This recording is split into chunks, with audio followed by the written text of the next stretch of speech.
To do this, you have to be a psychopath. This was unspeakable. You have to scratch your head and go, doesn't make sense. Why would someone do such a thing? Somebody who's truly sociopathic and fanatical. Police had to make sure that no one leaked any information. They devise a covert operation. And now it almost sounds like you're trying to pin something on me. A cold case murder is suddenly heating up with a shocking twist. Made it even crazier. Made it even worse.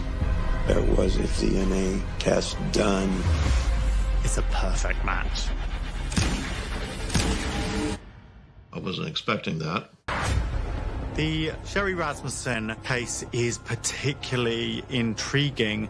This is the story of somebody who was supposed to be protecting her, who actually ended up being the criminal. It took years to come to light, and a campaign to get justice to be served. Van Nuys is a bedroom community in the Valley area of Los Angeles, and it's a middle-class neighborhood. And during the 1980s, Van Nuys seems sheltered from the violence that is rocking Los Angeles. The 80s were crazy. You saw the violence skyrocket. LA was getting 1,000 murders a year. But that Los Angeles feels worlds away for newlyweds John Rutten and Sherry Rasmussen. Sherry's kind, beautiful, and incredibly smart. In fact, her friends actually used the word brilliant to describe her, and there was many reasons why. She graduated high school when she was 16. She finished nursing school at the age of 19. At the age of 27, she was the nursing director at the Glendale Adventist Medical Center. She was a go-getter. Sherry was such a stabilizing force for the family. She gave me the biggest smile. She was really sweet, darling, very quiet. You didn't see a lot of Sherry. She was forever going to the gym. She ran, she worked out, she was in just amazing shape. John Rutten, he was also a pretty athletic guy. John is the definition of tall, dark, and handsome. Originally from San Diego, he enrolled at UCLA and studied mechanical engineering and played intramural basketball. While they both attend UCLA at the same time, John as an undergrad and Sherry as a graduate student, they don't meet until a few years later. John and Sherry met at a social encounter. It was just a chance meeting, but they connected straight away, and friends have said that it was actually love at first sight. They had a magnetic energy. They were very much attracted and attached to one another. You could just spot that. The minute the two of them would walk out the door. They were holding hands. He had his arm around her.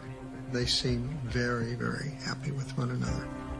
It was a real whirlwind romance. After a year of dating, John proposed, and Sherry said yes emphatically. She was absolutely thrilled. February 24th, 1986, starts off as a normal day for the newlyweds. It's Monday morning, and John and Sherry are typically early risers. Ordinarily, Sherry is out the door first because of her lengthier commute. But today, she makes a move that's a little out of character. Sherry Rasmussen worked every day, and this particular day called in sick at 7 o'clock in the morning. That day, Sherry had to oversee HR courses for nurses. She didn't see much value in them. So she decided she was going to play hooky. So she actually told John that she was going to call in sick that day. She never neglected her duties, so it was a surprise that she would call in sick. John leaves for work at 7:20, with Sherry still in bed. John called her a number of times during the day, but wasn't able to get a hold of her. He just presumes that she must have gone to work. Later in the day, he calls Sherry's work and speaks to the secretary, who hasn't heard from Sherry all day, which he does think is odd. John leaves from work around 5 to go home. Before he gets home, he runs a few errands. He went to the bank, he went to get his shoes, he went to get the dry cleaning. He drives into the garage, and Sherry's car is gone. He notices that there's some shards of glass around the opening to the garage.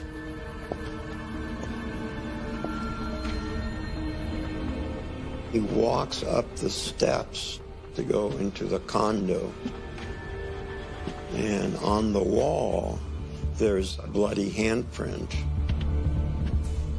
As soon as John opens the door, his worst fears become reality.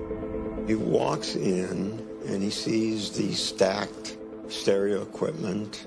Right after that, he sees Sherry's body on the floor.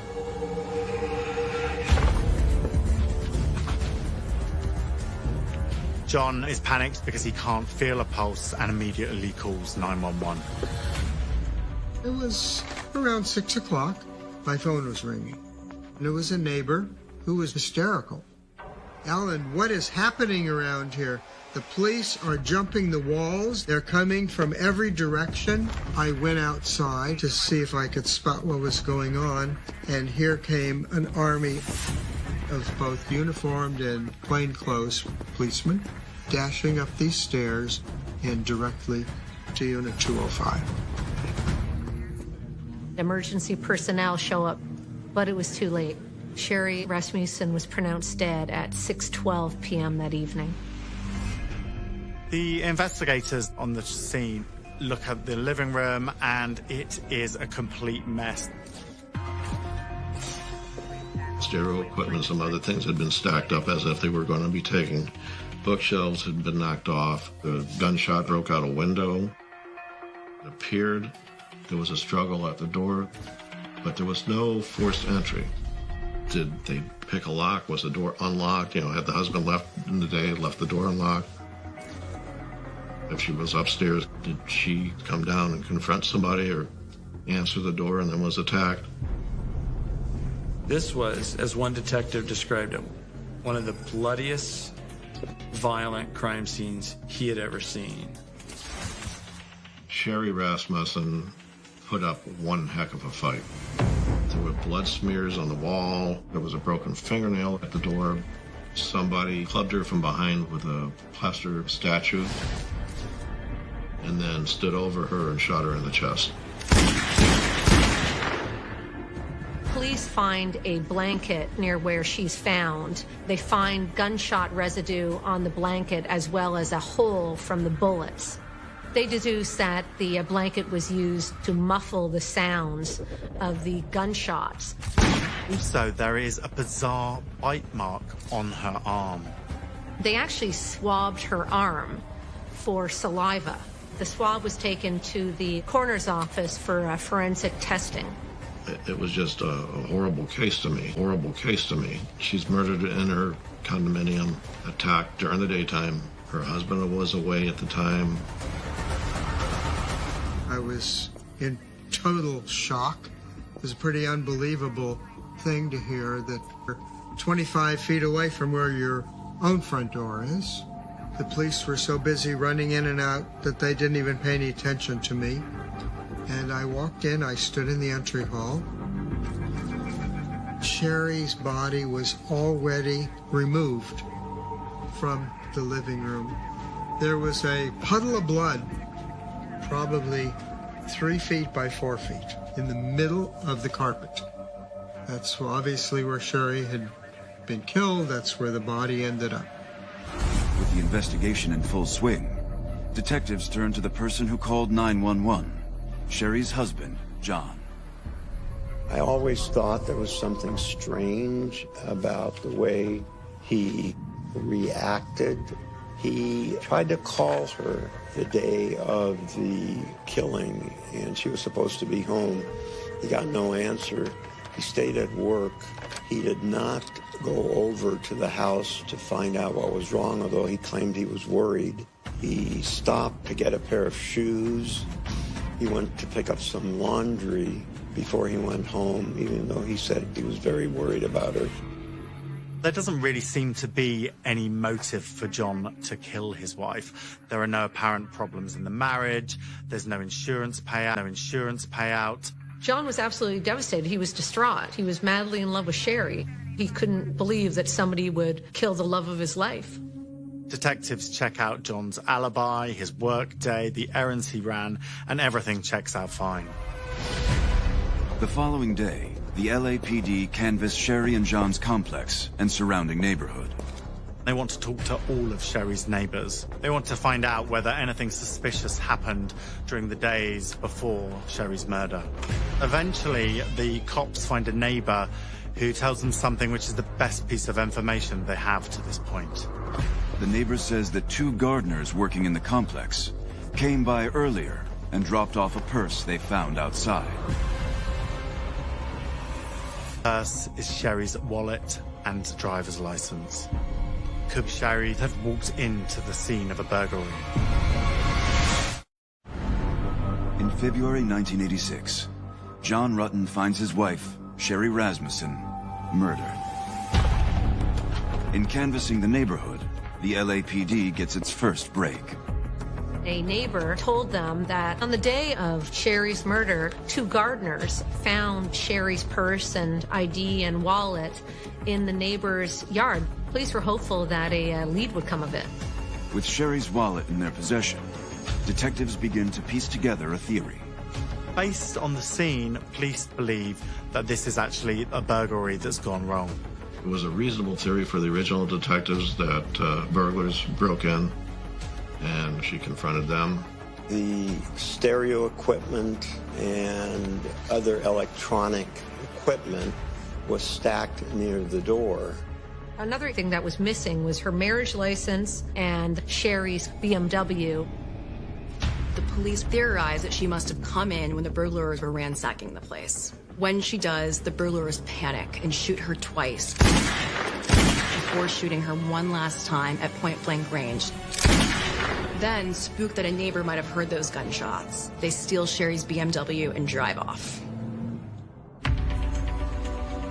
Now, the police have the difficult task of having to tell her parents, Nels and Loretta, about the news of their daughter's death.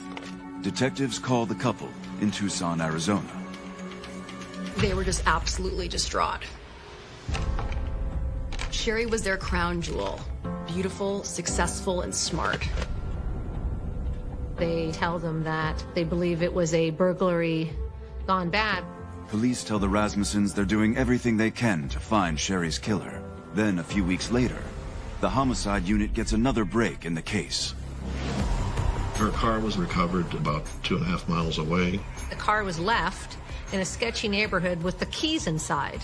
Police find the car in perfect condition. It hasn't been broken into, there is no damage, and bizarrely, there is nothing missing.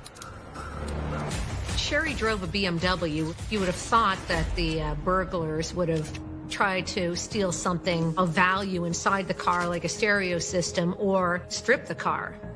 Police mine the car for clues.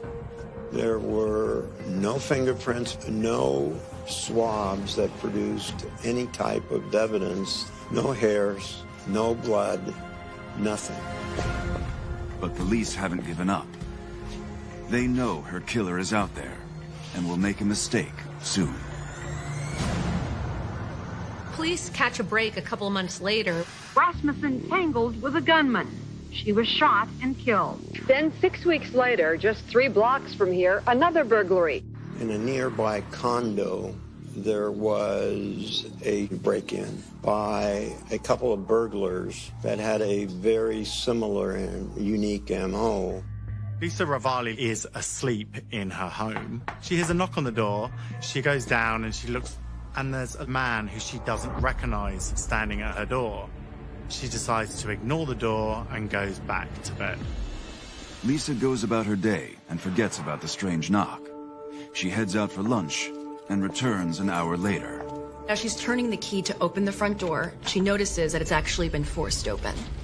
As Lisa pushes her door open, she sees a man standing in her hallway, stealing her stereo equipment. And then from upstairs, another burglar comes and pulls a gun on her, and she screams and runs from the house. The proximity of the 2 crimes is very close. They took place in the middle of the day, and both used a revolver. What's even more mysterious is that the stereo equipment was placed in the same location in both homes. Investigators believe these men killed Rasmussen and would have killed the second woman had she not gotten away. The suspects may be illegal aliens. The fact that there was an apparent attempted robbery right down a couple blocks away, to me, reinforced the fact that, wow, they were probably Sherry's murderers. Panic spreads throughout the neighborhood as they think there could be a killer on the loose. Nobody is walking around alone. There is a real fear that they could be next. $10,000 reward is being offered tonight for the capture and conviction of two brutal burglars working the San Fernando Valley. After Sherry's murder, the Rasmussens come to Los Angeles and hold a press conference and offer $10,000 for any information leading to the arrest and conviction of Sherry's killer. But as the case drags into summer, police have no luck finding the two men who burglarized Lisa Rivoli. The only real lead into Sherry's murder just evaporates. The police have no leads, no gun, no fingerprints. If we're going to solve something, we would like the first 48 hours, or at least we'll have somebody identified. If you haven't solved it within the 60 days, it's probably not going to be solved. After another year passes and no breaks in the case, Sherry's dad, Nels, decides to write a letter to the LAPD chief. Sherry's dad, in the back of his head, he had this thought, something about John's ex-girlfriend. Sherry's father actually suggests to the chief of police that they start investigating an ex-girlfriend of John's. Unfortunately, Nels receives no reply from the chief of police.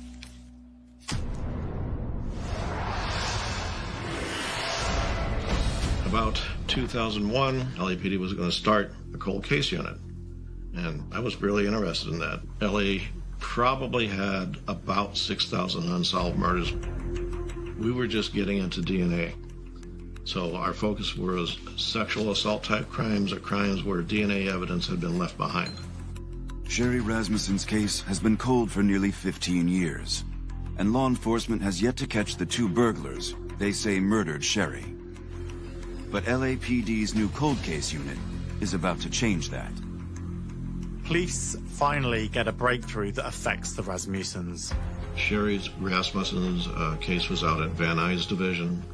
When I went to Van Nuys Division and pulled murder books, from reading the report, from looking at the crime scene, there was blood smears on the wall, so I figured there was other DNA left behind.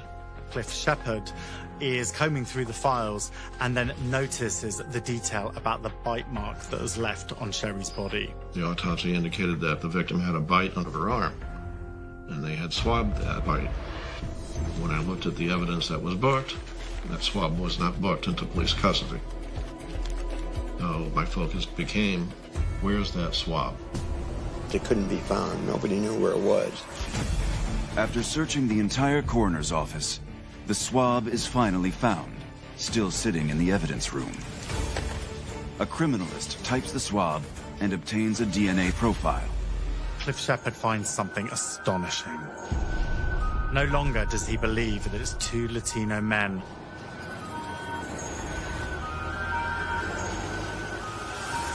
The contributor is a female. I wasn't expecting that. A cold case murder in Los Angeles is suddenly heating up with a shocking twist. Fresh revelations from DNA evidence force investigators to radically rethink years-old assumptions about Sherry Rasmussen's murder. There was a lot of amazement when it came out that this was a woman's DNA.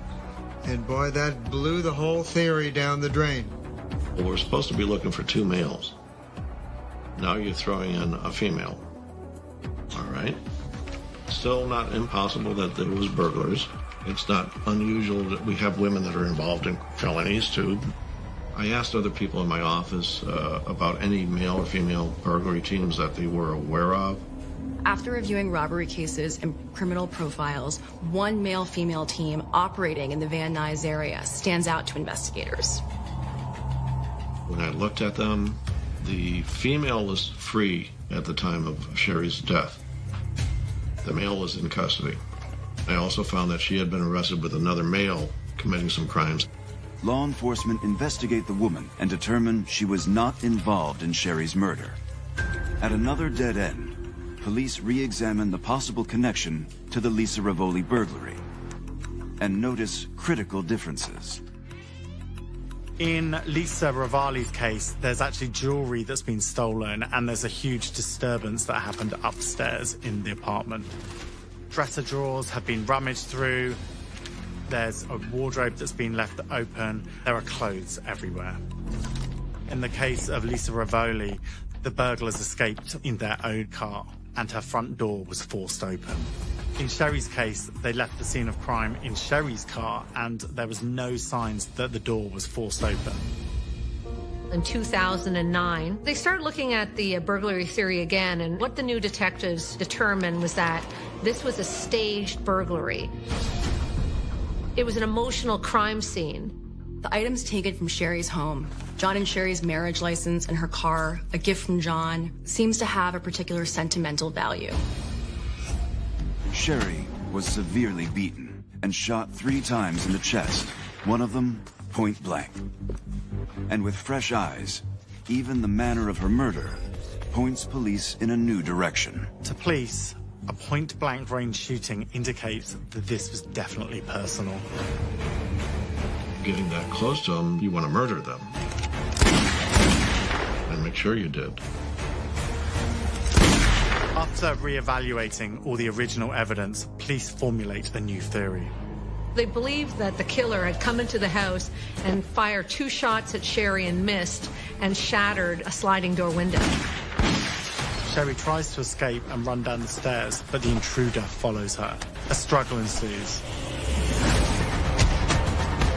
Sherry manages to get her assailant into a headlock, only to receive a bite on her arm whilst this is happening. It seemed to the police that it wasn't a burglary. The plan was to go in there and kill Sherry. With the DNA evidence and a new murder theory, investigators start back at the beginning. Police go back to John Rutten and ask him about any females who would have wanted to hurt Sherry. John tells the LAPD about a girl that he was seeing by the name of Stephanie. What the detectives don't realize is that Sherry's parents mentioned the same woman to police 20 years earlier. Stephanie and John met at UCLA. They met because they were in the same dorm. They played basketball together. She was a very good basketball player, very good athlete. Stephanie's very intelligent. She's very educated. She went to UCLA on a partial academic scholarship and was a walk-on on the JV team. She'd pull these pranks on John. She used to steal his clothes from the showers and take pictures of him naked. They had a lot of fun together. It ended up developing into a sexual relationship. John emphasizes to police that he and Stephanie were never exclusive. After college, they actually have sex once or twice a month, but John continues to see other people. He makes it clear to Stephanie that they're not headed in the direction of marriage. Shortly after that, Stephanie finds out that John has proposed to Sherry and he plans to get married. And she tells her roommates how distraught she is that John plans to marry somebody else. Supposedly she called him that night. She asked him to come over so they could talk. And the talk ended in them having sex together. This was after he was engaged.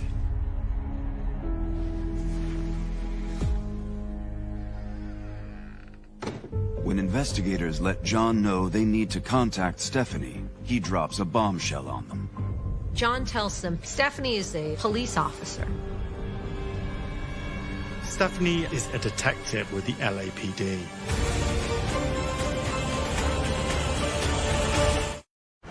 After reopening Sherry Rasmussen's case file in 2009, Van Nuys homicide detectives are zeroing in on a suspect, Stephanie Lazarus, an LAPD detective and John Rutten's former lover. When a currently serving detective is a suspect in a murder case that has stood cold for years, the stakes start to get high. She had a stellar career, and she got nothing but outstanding commendations from her superiors. She impressed some people if she was able to get from patrol to work homicide and to get up to burglary auto theft division. You have to have people recommend you. Stephanie got actually one of the most coveted jobs at the LAPD, the art theft detail, which was considered an elite detail with the major crimes division. They looked into high-end art theft crimes. They get the high-profile burglaries, the jewel thefts that are going on today at the actors' and actresses' homes. It made me proud that she won Detective of the Year twice, I believe, in the Van Nuys division, and I went to both of those ceremonies. And I believe Stephanie was always very humble. In nearly 30 years, Stephanie hasn't had one disciplinary hearing. This is almost unheard of. Stephanie married a fellow police officer in 1996. And years later, the couple adopted a baby. Stephanie becoming a mother, she was just elated. She loved every aspect of it. By all accounts, she's actually a really great person. It's really difficult for detectives to actually perceive that she could be capable of cold-blooded murder. I mean, it's hard to comprehend this when you knew Stephanie and knew her character, and so it was just bizarre. But as detectives continue to dig deeper, other troubling details begin to fall uncomfortably into place. In the mid-80s, detectives carried a .38 caliber handgun as their backup. This is the same caliber weapon that Sherry Rasmussen was murdered with. The detectives that were assigned found out Lazarus had a gun. It's a .38 caliber. And my understanding was the bullet that was recovered from the victim's body was of the same type that we used at that time. While looking at the California gun registry, the investigators find that Lazarus had reported her gun missing 13 days after the murder of Sherry Rasmussen. She had said somebody had broken into her car and stolen the gun. But we don't have a bullet fired from it, so we can't say it was that gun. And I imagine this at the bottom of the ocean somewhere. With the red flags impossible to ignore, the LAPD turns to the people who tried to tell them about Lazarus from the beginning. It's been 15 years since Nels has heard from the LAPD at all. He's completely shocked to hear from them. Sherry's father, Nels, goes on to tell detectives about Stephanie Lazarus's extremely disturbing behavior in the time leading up to his daughter's murder. Stephanie turned up unannounced at Sherry's house 3 times.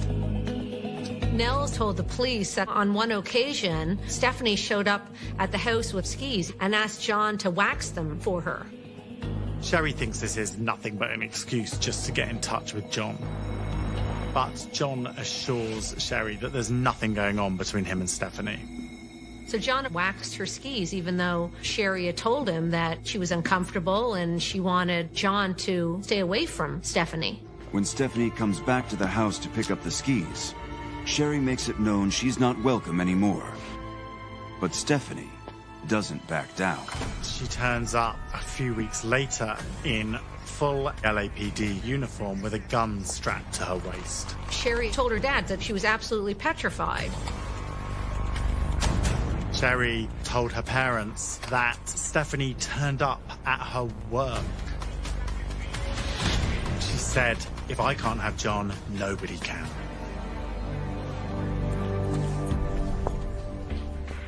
This is obviously a huge threat. The new detectives are completely shocked. But the biggest surprise is where Stephanie is now. Stephanie Lazarus worked down the hall from these detectives that were investigating her. This obviously creates a lot of complications. They had to make sure that no one leaked any information. Investigators don't know on the force who's actually close with Stephanie and who could actually tell her that she was being investigated as a murder suspect. Van Nuys detectives must be very quiet and also very selective with whom they share this information with. They don't use her name. All they do is use the number 5 when they're referring to her. Now they have the job of collecting her DNA. The detectives were tracking her down and obtaining a DNA sample. It had become a very secret investigation. On the morning of May 27th, 2009, detectives put the operation into motion. The officers that were investigating the case followed her to some fast food restaurant where she got a drink. After the lunch, Stephanie throws away a soda cup. The LAPD surveillance unit extracted the cup and the straw for DNA testing. There was a full DNA test done of both the swab from the bite mark and a comparison of that to Stephanie's. It's a perfect match. It's taken years, but the DNA that has been taken from this cup finally puts this case into perspective. Stephanie Lazarus is no longer just a person of interest. She's the primary suspect. Investigators really want to catch Stephanie off guard and question her about her relationship with John and Sherry. They devise a covert operation called the Art Thief. The lead detectives came up with a pretty good plan because she was involved with art thefts. They told her, hey, there's a suspect in the jail division. He has some information that maybe you would like to talk to him about some art. She said, sure, I'll help. They wanted to make sure she was unarmed when they did. So they took her to the basement, to the county jail. That caused her to lock up her gun in the locker. And once that happened, they brought her into her room and began interviewing her. She thought that she was going to be talking about this art theft. She quickly learned that that was not the detective's intention. You said you dated John. How long did you guys date? I mean, are you guys, is this something, you said I was going to interview somebody about art and how you guys are... She realized that she's now being the focus of the investigation. I'm shocked. I'm really shocked that somebody would be saying that I did this. We had a fight, so I went and killed her. Come on. And while Lazarus answers questions about her past, a separate team of detectives descends on her house. Teams had gone out to the house with a search warrant. And once you guys split, were you guys still friends or kind of, problems? Is it friendly, not friendly? No, I don't think it was not friendly. We were friendly. They actually find a number of photos of John, as well as a diary, where there is numerous entries around the time that she and John broke up. I really can't remember if I did anything else work-wise. I did visit John Rudden, but his girlfriend was over. Back in the interrogation, detectives ask Lazarus if she knew Sherry Rasmussen. Do you remember her name or anything, or what she did for a living, or where she worked, or anything about her? Well, I think I'm going to say I think she was a nurse. I can't remember how he said he met her. It's been so long ago. We're trying to figure out what happened, Stephanie. I'm thinking back now. You guys are bringing up all these whole memories. No, it kind of dusts off the cuff. Geez. I may have talked to her once or twice. At a hospital? Or more. In the diaries, they find entries where Stephanie describes herself as an emotional wreck after finding out about the engagement of John and Sherry. I find out that John is getting married. I was very depressed. This is very bad. My concentration was -10. And if you guys are claiming that I'm a suspect, then, I got a problem with that. Okay? Now you're accusing me of this? Is that what you're saying? And you don't recall ever going into her house and having words and physically, No. If we asked you for a DNA swab, would you be willing to give us one? And now it almost sounds like you're trying to pin something on me. No, now I got that sense. Well, what it gets to on these cases, and you know it as well as I do, our job is to identify and eliminate suspects. I can't believe this. And they present her with their trump card, the DNA matching the bite mark. Right now, from looking at the evidence, it's possible we may have some DNA at the location. You guys have to do your job, and I guess I'm going to have to contact somebody. So... That's fair. I mean, because I know how this stuff works. And so she gets up to go out, and the moment she steps out of the interrogation room, they arrest her. Lazarus is in a complete state of shock. This is finally the checkmate moment for the detectives. She's been holding this secret for years, and now it's finally being exposed. Stephanie, you know you have the right to remain silent. Do you understand? Yes. I received a phone call from her husband, and he told me, hey, Stephen, Stephanie just got arrested for murder.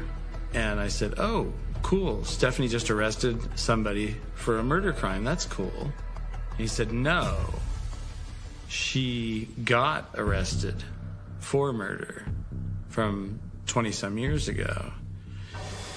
And it didn't comprehend. After years of waiting for their daughter's killer to be brought to justice, the Rasmussens finally they get the call that they've been waiting for. They feel that the end is finally in sight. Detective Stephanie Lazarus is a woman who can keep a secret, show no emotion, and in an orange prison jumpsuit, a woman of few words. Not guilty, Your Honor. Stephanie goes on trial in 2012.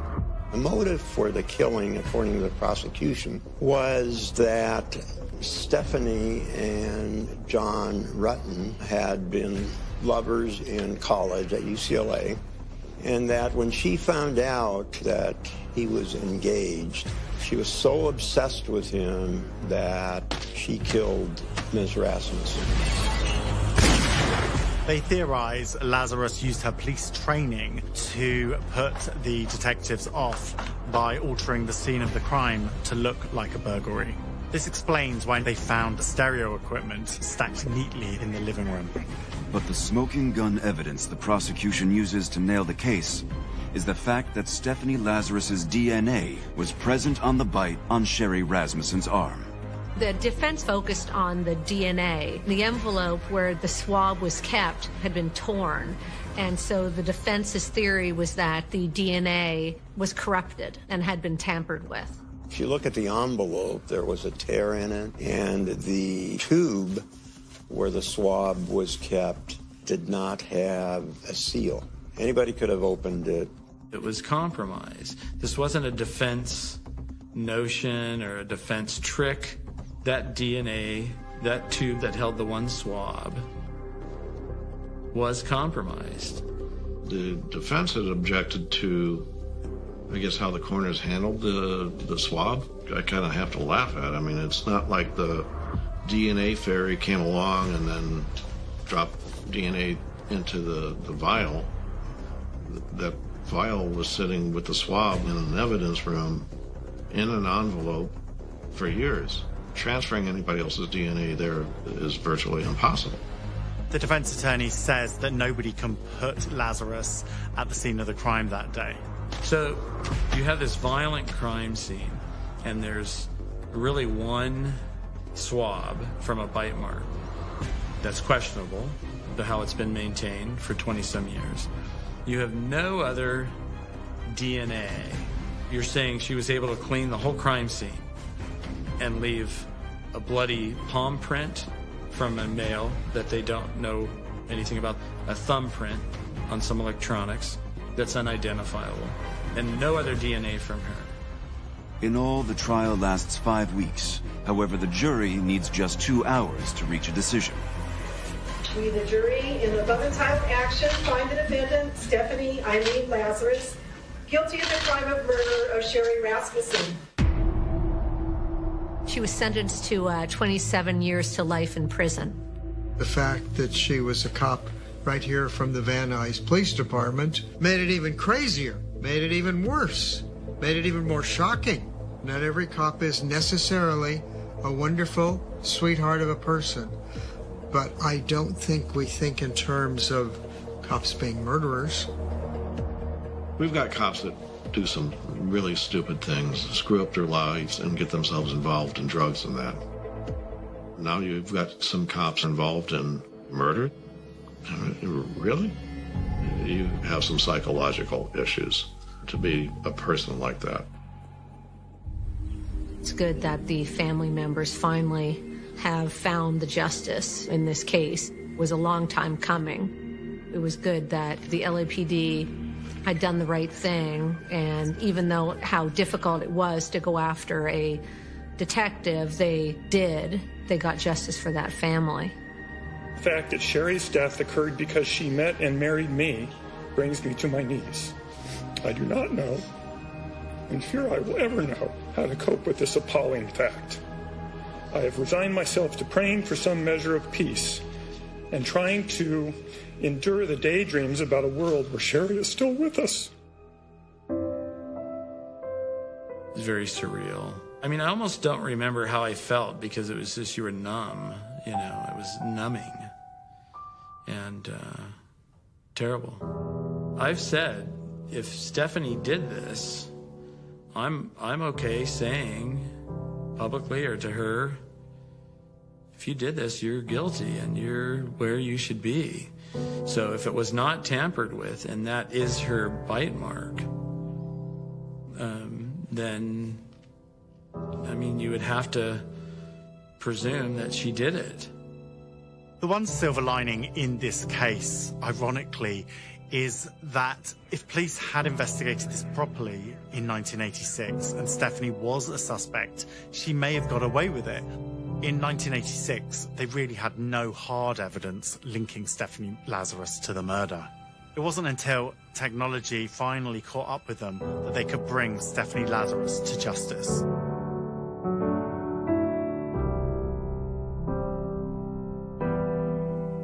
It just always hurts. Why would someone do such a thing to such a sweet, loving person? I'm learning every day how to deal with this. And I still don't have all the answers. It's like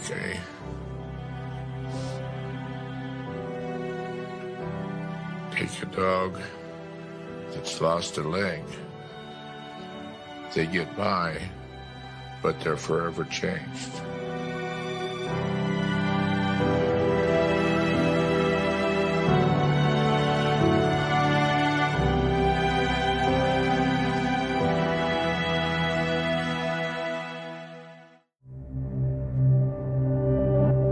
Música.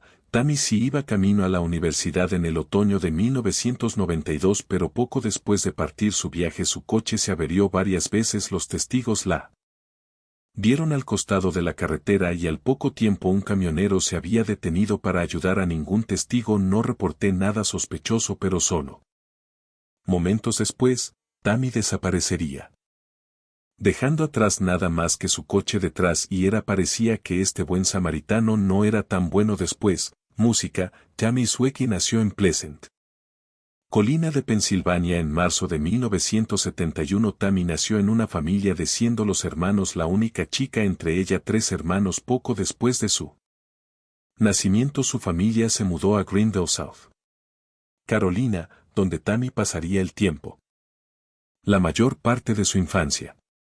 Para cuando se graduó de la escuela secundaria, su familia se mudó una vez más este año. Tiempo yendo a Marlton, Nueva Jersey. Por este punto al que Tammy ya había pasado todos los estudiantes universitarios que asisten a Grinnell College. El camino hacia Iowa es un largo viaje de 17 horas conducir desde la casa de sus padres, pero cuando Tammy no estaba ocupada con la universidad, ella regresaría a casa con su familia, y ella lo haría. Pasa los meses de verano con su familia. En Nueva Jersey se la podía encontrar con frecuencia en su trabajo de verano en el local tienda de videos Blockbuster. Para la vida de Tammy, Todo iba bastante bien, ella era muy joven, bien educada, con un futuro prometedor por delante para ella y era evidente que estaba haciendo todo lo posible para hacerse un nombre y la familia fue increíblemente solidaria con Tammy. Estaba asistiendo a la universidad para especializarse en ambas. Historia del arte y español y el 1992 y la temporada universitaria de 1993 fue su último año. Lo que significa que casi había llegado al final de la línea y estaba casi listo para Tammy. Nunca comenzó a buscar trabajo públicamente, mencionó lo que planeaba hacer después universidad, pero fuera lo que fuese ella era emocionado en prácticamente todas las fotos que hayan compartido de Tammy. Ella está radiante con emoción y felicidad, y una sonrisa como la suya no se presenta muy a menudo. Tammy estaba genuinamente feliz por lo que el futuro le deparaba. Pero poco sabía ella que esta felicidad estaba a punto de llegar. Música. Fue robado el 21 de agosto de 1992. Tammy y su hermano Darren acababa de irse de su casa padres en Nueva Jersey. Juntos se dirigen. Darren regresó hacia sus universidades, rumbo a la universidad en Illinois, mientras Tammy obviamente se dirigía a Iowa. Tammy más o menos necesitaba pasar por allí, la universidad de su hermano, para poder llegar hasta ella, por lo que se ofreció a llevarlo hasta allí. La forma en que Tammy planeaba pasar el noche en la universidad de su hermano Northwestern está ubicado justo a las afueras de Chicago. Tenía una amiga que también asistía a Northwestern y no necesitaba para estar de vuelta en su propia universidad hasta 8 de septiembre, así que no la presionaron. Tiempo por cualquier medio. A lo largo de su viaje a Northwestern, Tammy y su hermano Darren fallecieron. Pasar por Pittsburgh para pasar algún tiempo con sus padres, que habían estado de visita familia en la zona donde los dos pasaron. Pasé la noche en Pittsburgh y luego me fui hacia el colegio de Darren la siguiente mañana del 1 de agosto. 22º. Darren recuerda que los dos estaban tener problemas con el coche durante todo su viaje y tuvieron que detenerse. Tammy había estado conduciendo en varias ocasiones su Pontiac T1000 de 1985 en estos días. Estos coches son famosos por sus innumerables problemas, así que es comprensible que los dos tenían coche constante problemas a pesar de que el vehículo estaba. Darren solo tenía 7 años en ese momento. Recuerda que los dos necesitaban agregar refrigerante 2 o 3 veces y aceite al coche, y cada vez que lo hacen, si esto hiciera que el coche comenzara a funcionar normalmente de nuevo. El 22 de agosto los dos llegó a Northwestern, donde estaba Tammy. Finalmente pude pasar algo de tiempo con uno de sus amigos, pero por razones que sigue sin estar claro, que ella decidiera no ahorcarse fuera durante demasiado tiempo, a pesar de el hecho de que no necesitaba regresar. Ella regresó a la universidad por varios días. Optó por regresar hacia su propio campus el 23 de agosto, el día después de que ella se rumorea que dejó a su hermano. Que ella se fue temprano a la escuela así que ella pudiera tomar fotos de sus atletas de la escuela durante el entrenamiento. Tammy tenía pasión por la fotografía. Ella era con la esperanza de llevar algunas de estas fotos. Tammy se fue en coche al anuario de la escuela, en casa de su amiga, alrededor del mediodía. El 23 de agosto su hermano la examinó coche antes de que ella se fuera ese día, y él dijo ella que si volvía a fallar, que debería detenerse en un área de descanso para un tiempo, presumiblemente para darle algo al coche. Es hora de que se enfríe para que no se sobrecaliente. Parece que su coche funcionó bien para varias horas mientras ella llegaba hasta el final, a la primera 80 alrededor del marcador de milla 83 antes de que. ¿Ella alguna vez has tenido que detenerte? Desafortunadamente, ella no llegó a descansar. Detenerse como su hermano había esperado entre 3 y a las 4 de la tarde. Tammy fue vista en el lado de la autopista que no conocemos exactamente lo que estaba pasando, pero lo sabemos. Que la vieron mirando debajo de la capó por varios conductores que habían pasado pero no la detuvieron por demasiado tiempo, terriblemente mucho tiempo. Antes de un camión de 18 ruedas el conductor se ofreció a ayudarla, no lo hacemos. Saber si se ofreció a llevar a Tammy en coche a la parada de descanso más cercana, si él se ofrecía para ayudar a arreglar su coche o si él se ofreció a llevarla a su universidad, simplemente no hay forma de saber porque después del hombre se detuvo y habló con Tammy. Desapareció considerando que era él. Media tarde y la primera 80 es una autopista muy transitada, me siento seguro. Asumir que lo que sea que haya sucedido. Es probable que lo de Tammy no haya ocurrido de forma casual. De los investigadores de la carretera nunca los identificaron. Esto se detiene con alguna certeza, ¿pero qué? Lo más probable es que Tammy estuviera secuestrada por este conductor y escondida en el avión. En su camioneta varios testigos obtuvieron un bastante buena mirada al hombre y él estaba descrito como de entre 30 y 45 años. Tenía años con cabello oscuro y tupido. Descrito como de aproximadamente 6 toneladas de altura, así que con Tammy mide 5'2". Así que es seguro decir que había una diferencia de tamaño distintiva entre los dos testigos. Obtuvieron una muy buena vista del camión del sospechoso.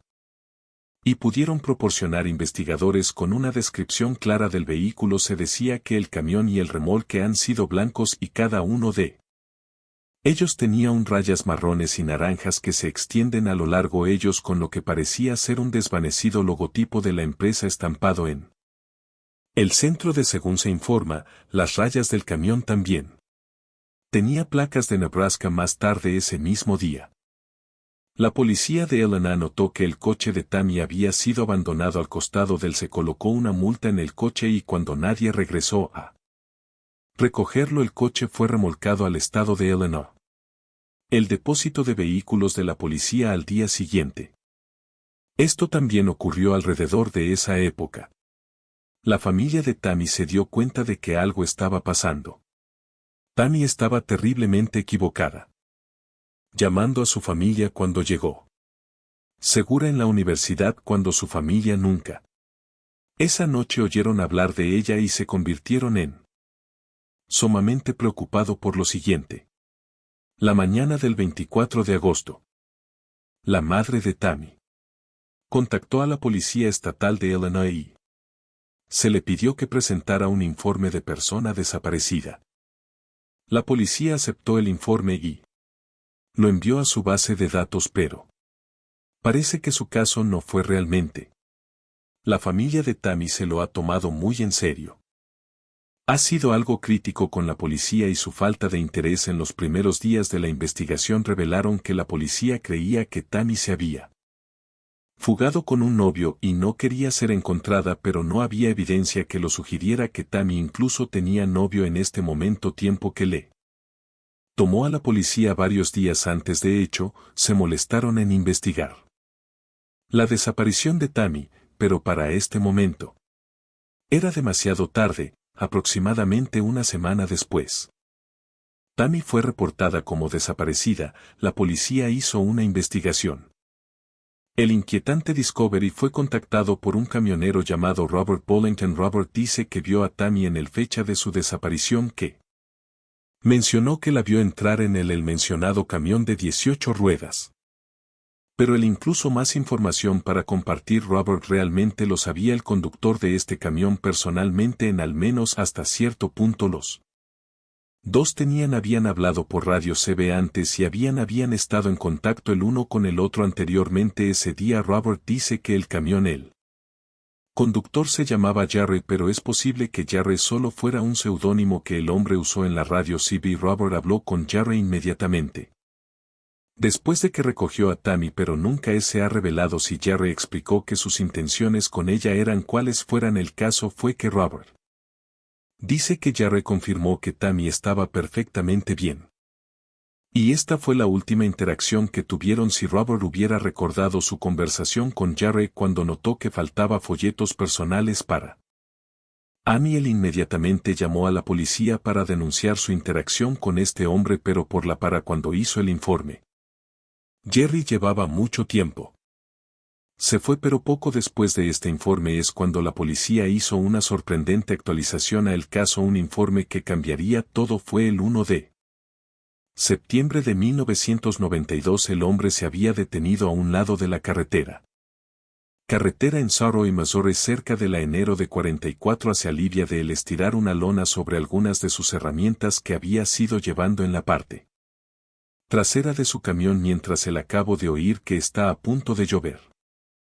Mientras salía de su camioneta noté algo justo al lado de la carretera, pero no pude distinguir qué era. Fue a medida que se acercaba la comprensión de lo que acababa de encontrar. Finalmente se dio cuenta de que se había topado con un delito. La policía de escena respondió al lugar de los hechos. El descubrimiento, y rápidamente anunció lo que todos temían que Temis Wiki hubiera. Finalmente se encontró, pero era demasiado. Su cuerpo fue encontrado envuelto, ya era demasiado tarde para ella, en una manta roja que tenía una etiqueta que la ataba a la compañía de camiones Kenworth. Los informes del descubrimiento de Tammy sugieren que ella llevaba el mismo atuendo que había desaparecido, pero la familia afirmó que ella no era ellos. Creía que en algún momento ella había cambiado con ropa diferente, pero lo que pasó fue que la policía descubrió pruebas de que ya se habían aprovechado de ella antes. Perdió la vida. El forense pudo determinar que perdió la vida entre 4 y 7 días antes de ser descubiertos. Es totalmente posible que ella haya perdido su vida el mismo día que fue denunciada. Faltaría si todo esto no fuera malo. Suficientes policías revelaron que ella había sufrido al menos 7 heridas en su cofre, todos los cuales estaban dentro del cerca de su corazón, y esto obviamente fue lo que la llevó a perder la vida. La policía dice que si sus padres están correctos y ella llevaba puesto algo diferente ropa que la que había sido originalmente llevándolos, no han podido recuperar este conjunto de ropa original. No fue encontrado en su coche ni fue encontrado durante cualquier investigación de seguimiento. Ella también se sabía que llevaba puesto un reloj de la marca Loris muy distintivo. Tenía un banda verde con un paraguas verde en su cara y tocó la canción Raindrops Keep cayendo de cabeza, pero este reloj nunca se recuperó.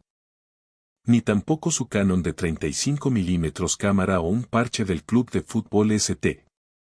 Gus que se sabía que era llevando. Después de que todo esto fue revelado, no hubo prácticamente ningún progreso en el caso de Tammy durante los próximos 2 años, pero en 1994, una enfermera se presentó después de que ella vio a un hombre que entró en su clínica, quien guardaba un parecido asombroso con el hombre que fue visto con Tammy cuando ella desapareció, presuntamente el mismo hombre que fue por el nombre de Jerry en la radio CBL. El hombre que entró en la clínica ese día se le cayó la barba a Lonnie. Lonnie era un camionero de larga distancia que vivía en Missouri, en ese momento el mismo estado donde Tammy se encontró el cuerpo, y su casa estaba a pocos pasos, a pocos kilómetros del vertedero que el hombre había. Incluso creció cerca del área donde el coche de Tammy se averió poco después de que el hombre había desaparecido tras vender su vehículo. Y a la policía le pareció un poco sospechoso. Pero por si esto no fuera suficientemente malo, el hombre incluso trabajó para Kenworth Trucking, la misma empresa que fabricó la manta en el cuerpo de Tammy. Fue encontrado envuelto en la policía. Finalmente, pudieron localizar la antigua casa del hombre, vehículo que había vendido, pero ellos no pudieron encontrar ninguna evidencia en el interior. El hombre también proporcionó una muestra de ADN a los investigadores, pero su muestra no arrojar cualquier resultado relacionado con la investigación. Poco después de que el hombre fue exonerado de toda implicación y los detectives anunciaron que serían disolviendo el grupo de trabajo que era dedicado a Tammy ZK. Esa investigación redujeron el número de oficiales en el caso desde el 14 hasta solo 2, esta sería la actualización final. Hasta 2002, 8 años después de que Lonnie fue señalado como el principal sospechoso detective. Martin McCarthy. Un detective jubilado quien había estado trabajando en el caso de Tammy habló fuera de la investigación y mencionó que Lonnie nunca había realmente han sido exonerados como sospechosos y ellos confirmó que su ADN no coincidía y esto más o menos lo había descartado. Pero él permanece en su lista como persona de interés, pero el detective McCarthy aclaró la situación diciendo que las cosas no eran tan simples como las mostraban los medios. Los hicieron parecer según el ADN de McCarthy. Lonnie solo fue descartado por un tecnicismo. La muestra de ADN que la policía había logrado sacar de la escena del crimen estaba incompleta y era una cantidad increíblemente pequeña también, por lo que puedo deducir debido a esto no había suficiente muestra disponible para probar definitivamente si o no Lonnie realmente estuvo involucrado en esto. Eso no significaba que no fuera responsable. Simplemente significaba que no había suficiente pruebas para demostrarlo con certeza, a pesar de que los oficiales tenían fuertes sospechas sobre este hombre. La pieza principal de evidencia que personalmente encuentro es increíblemente fascinante que no solo Lonnie encajaba perfectamente en el perfil, el hombre que los testigos vieron con Tammy ese día, pero según se informa, también dio su mi esposa tenía un reloj de la marca Loris por aquel entonces. Que Tammy desapareció. El reloj era, según se informa, es sorprendentemente similar a el reloj que llevaba Tammy. Y si me preguntas, puede que haya sido el mismo reloj. Lamentablemente, Lonnie falleció en 2002.